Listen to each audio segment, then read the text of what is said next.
Fan এবং AC ভরসা, এবং এর আগে বেশ কয়েক বছর আমরা দেখেছি যে এসি কেনার জন্য মানুষের কেমন ভিড়। কিন্তু এবছর থেকে আরও একটা বিষয় লক্ষ্য করা যাচ্ছে যে চাঁদনি চক মার্কেটে আমরা রয়েছি, সেকেন্ড হ্যান্ড এসি কেনার প্রচুর চাহিদা। ইতিমধ্যে সেকেন্ড হ্যান্ড এসির যে দোকানগুলো এখানে রয়েছে সেখানে বিপুল চাহিদা এখানে।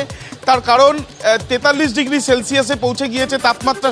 শহর কলকাতার সারা রাজ্যের বিভিন্ন জায়গাতেই কিন্তু তাপমাত্রা একেবারে যে জায়গায় গিয়েছে তাতে কিন্তু সাধারণ মানুষ নাজেহাল। যারা ক্রেতারা বিক্রেতা তাদের সাথে কথা বলবো, তার সঙ্গে সঙ্গে সোনাইকে বলবো ছবিটাও দেখাতে। সারিবদ্ধভাবে বিভিন্ন এসি যারা বিক্রি করে দিয়েছিলেন সেই এসিগুলোকে রাখা হয়েছে, সেকেন্ড হ্যান্ড সেই এসিগুলো বিক্রি করা হচ্ছে। আপনি কিনতে এসছেন দাদা? হ্যাঁ, আমি এখানে এসি কিনতে এসেছি। তো যা প্রচণ্ড গরম, ঘরে টিকা যাচ্ছে না, যার কারণে এসেছি এখানে চাঁদনি মার্কেটে চাচার কাছে। দেখি কিরম ধরনের কি দামের এসি পাওয়া যায়। কি ধরনের দামের এসি? প্রত্যেক বছর তো গরম পড়ে, নতুন তো না গরম, কিন্তু এবার একটু বেশি গরম। এবার চাহিদাও কি বেশি? সেকেন্ড হ্যান্ড এসি বেশি আছে, বেশি চাহিদা আছে। দামে বিক্রি করছেন? 12,000, 14,000, 15,000 এর মধ্যে।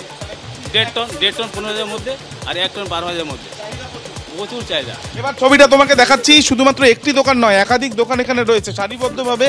যে এসিগুলো বিভিন্ন মানুষ যারা বিভিন্ন দীর্ঘদিন ধরে ব্যবহার করে বিক্রি করেন সেগুলো মেরামতি করে সেকেন্ড হ্যান্ড বিক্রি হচ্ছে। শুধুমাত্র একটি দোকান নয়, একাধিক জায়গাতে মানুষের ভিড় কিন্তু উপস্থিত দেখা যাচ্ছে।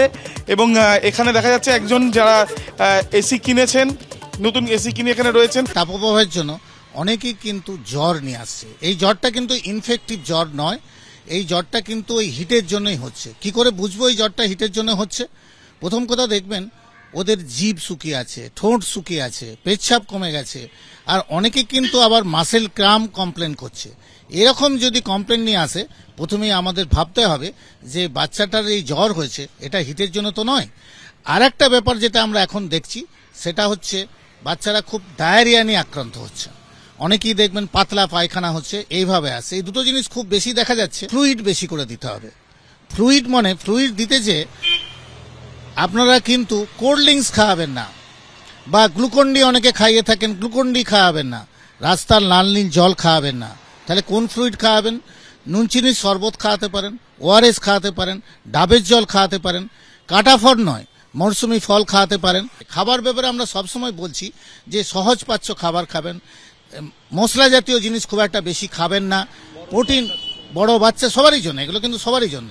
প্রোটিন খুব বেশি করে খাবেন না, বিশেষ করে জ্বরের সময় আরও খাবেন না। তার কারণ প্রোটিন যদি বেশি করে খান তাহলে কি হবে, আমাদের জ্বরের পরিমাণটা আরও বাড়বে। তারপরে ছোট বাচ্চাদের ক্ষেত্রে বা বড়দের ক্ষেত্রে সেখানে কিন্তু এই প্রোটিন কিন্তু কিডনির উপরে অনেকটা প্রেশার দিতে পারে, সেইগুলোকে খেয়াল রাখতে হবে।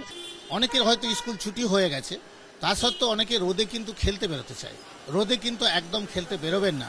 যদি কেউ বেরিয়ে থাকেন, কোনো রকম যদি ক্লান্তি বোধ করেন, যদি দেখেন আপনার মাথাটা ধরছে বা ক্লান্তি হচ্ছে, তাহলে কিন্তু জোর করে খেলাধুলা চালাবেন না। আবহাওয়া দপ্তর থেকে যেটা বলা হচ্ছে, কলকাতার যে তাপপ্রবাহ, এই যে তীব্র তাপপ্রবাহ, সেটা আজকেও চলবে, শুক্রবার অবধি একই পরিস্থিতি থাকবে। ফলে স্বাভাবিকভাবে আশঙ্কা থাকছে এই যে 43 ডিগ্রির যে রেকর্ড 70 বছরের, সেইটা আরও নতুন মাত্রায় যেতে পারে বলে আশঙ্কা করছে আবহাওয়াবিদদের একাংশ। তাদের বক্তব্য যে যেভাবে তাপপ্রবাহ চলছে, উত্তরবঙ্গের সমস্ত জেলায় প্রায় 8টা জেলাতে লাল সতর্কতা দেওয়া রয়েছে, কলকাতাতেও তার প্রভাব অনুভূত হবে। গতকাল 43 ডিগ্রি ছিল এবং আমরা জানি 1954 সালে সেটা 43.3 ডিগ্রি ছিল। সেইটা পার হয়ে যাবে কি আজকে, সেইটাই এখন বড় প্রশ্ন।